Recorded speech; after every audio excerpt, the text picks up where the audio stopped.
Hello everyone. Today in this video essay, I would like to discuss a special narrator who doesn't speak human language throughout Hitchcock's classical thriller, The Birds. First of all, we need to define what is a narrator. According to Oxford Dictionary, narrator is a word to describe the person who tells a story, especially in a book, play, or film. Although narrator usually present in the form of human beings, audiences sometimes may ignore this indispensable role to transmit supplementary but important information in the movie. As normally, the narrator in, for example, a television program drops aside and does not appear on the screen. Narrative patterns of silence in contemporary cinema context can be more devised. In the award-winning film The Artist, 2011, that pays a tribute to classical silent film, there is no actual narrator, but only showing written indications as the narrative devices, which includes title cards and key dialogue lines to assist audiences to comprehend filmic plots. In Christopher Nolan's sci-fi movie Inception, 2010, narrator appears as an object instead of living things. The mechanical rotating state of gyro helps audiences to remind us whether we are now in dream or reality. Let's look at two more instances on the silent narration in terms of artist film in expanded cinema. In Ninja Park's most renowned video installation, TV Buddha, a Buddha's data is watching its own digital reflection by means of a closed cursor TV. This setting established symbolic dialogues without language between the sculpture and its image.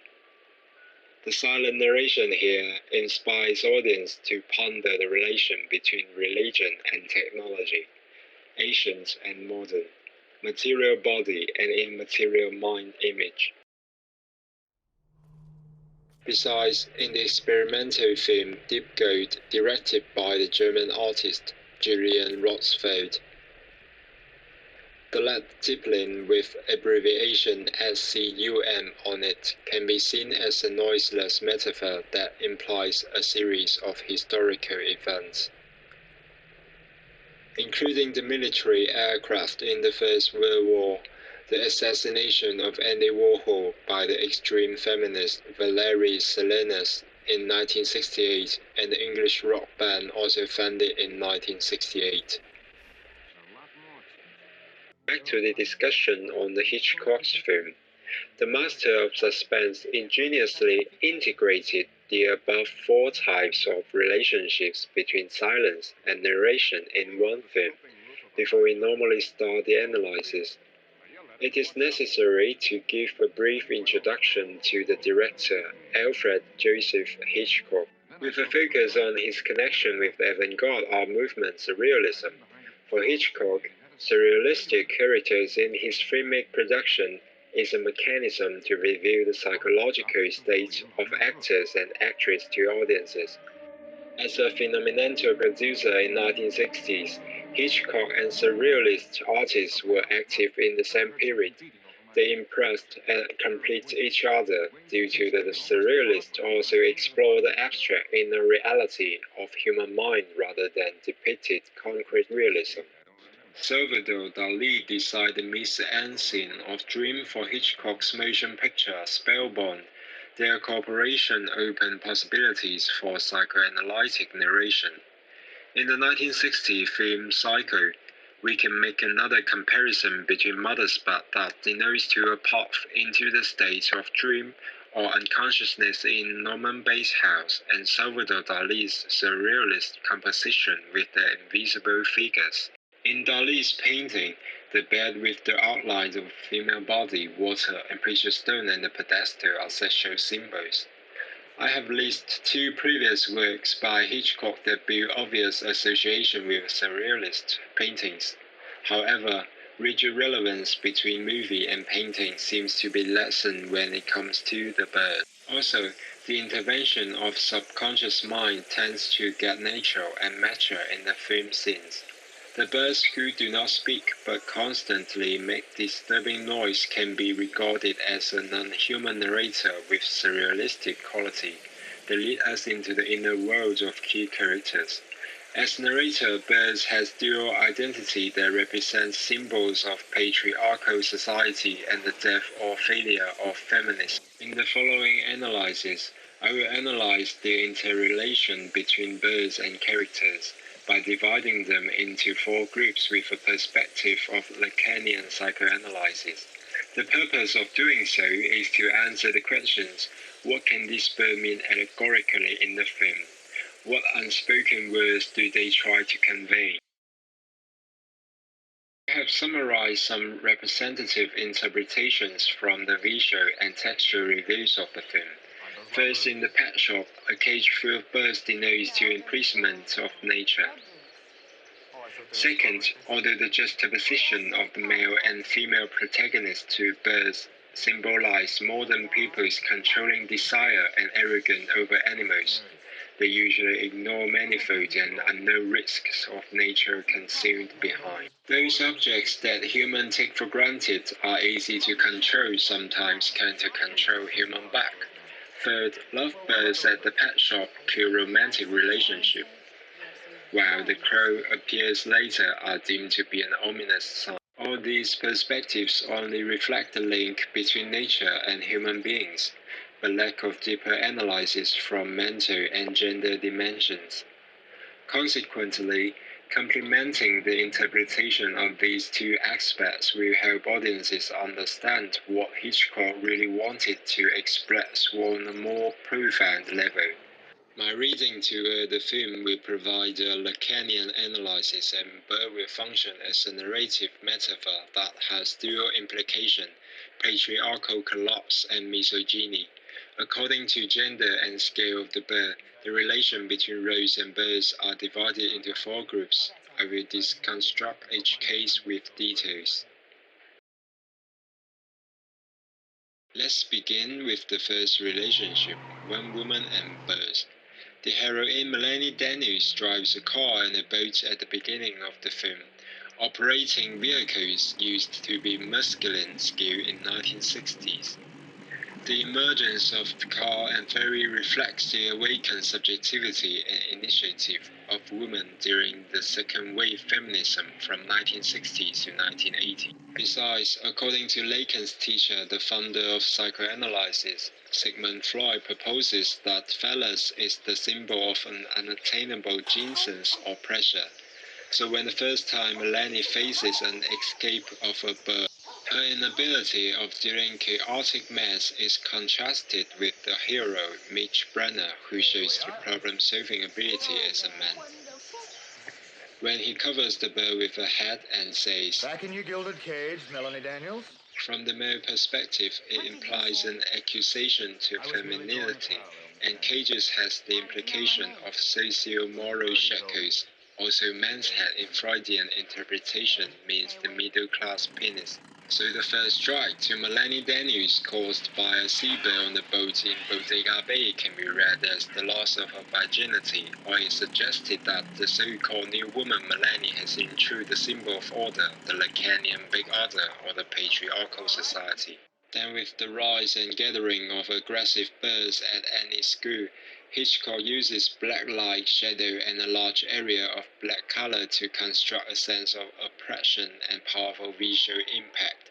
The gathering of birds can be considered as sexual urge aroused along with violence or silence of the crowd.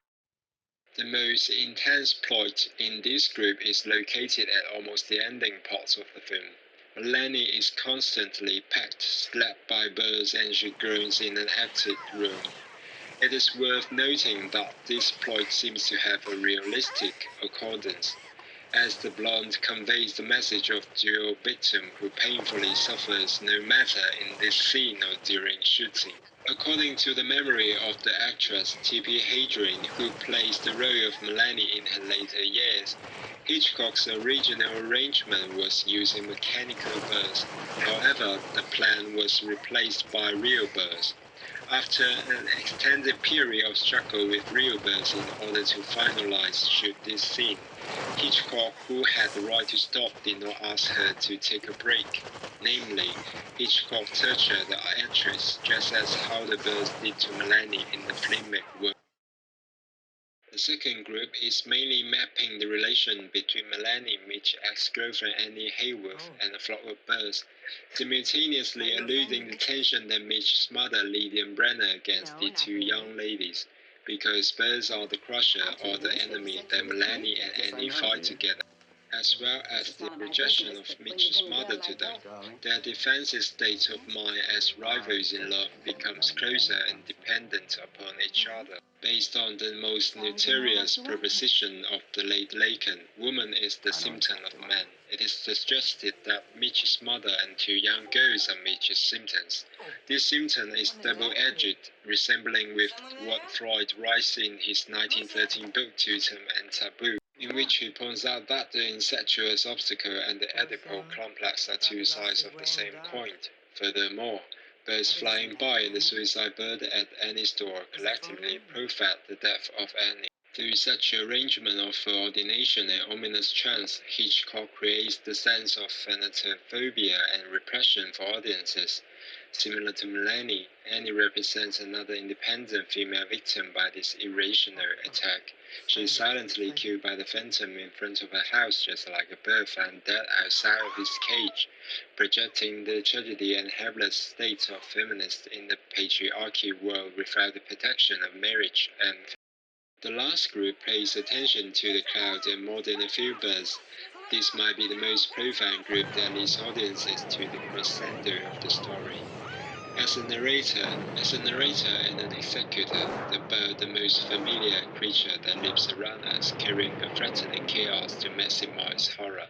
Considering God's perspective, this act of imaginative gaze refers to the Lacanian discourse about gaze. It is actualized by an impossible object, the bird, that allows audiences to complete their self-reflection during or after watching the film.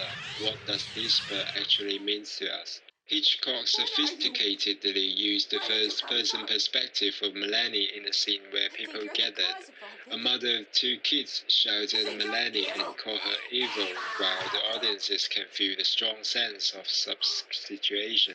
Psychoanalytic theories talk a lot about emotional transference and projection of guilt, and how a subject gets rid of his or her own responsibility through projecting guilt onto other people. After the disaster, the birds has fulfilled their narrative duty, but what's more crucial for us to consider probably is, no one is innocent in this discriminate attack, no matter who the initiator of this raid are.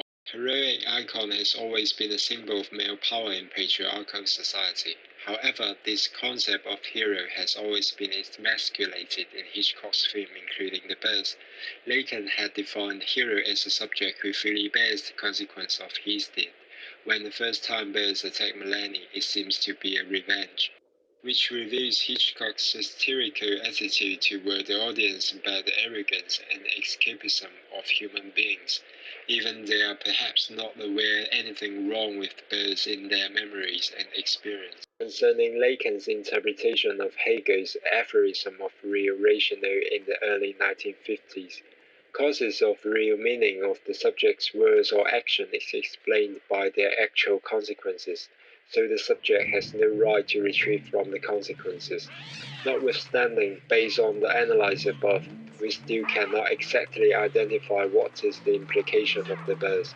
Although the hero is absent in this theory, it does not mean that women always fail to resist any unreasonable invasion. This classical thriller also presents controversial issues such as sexual harassment, abuse, and misogyny, echoing to the recent Me Too movement.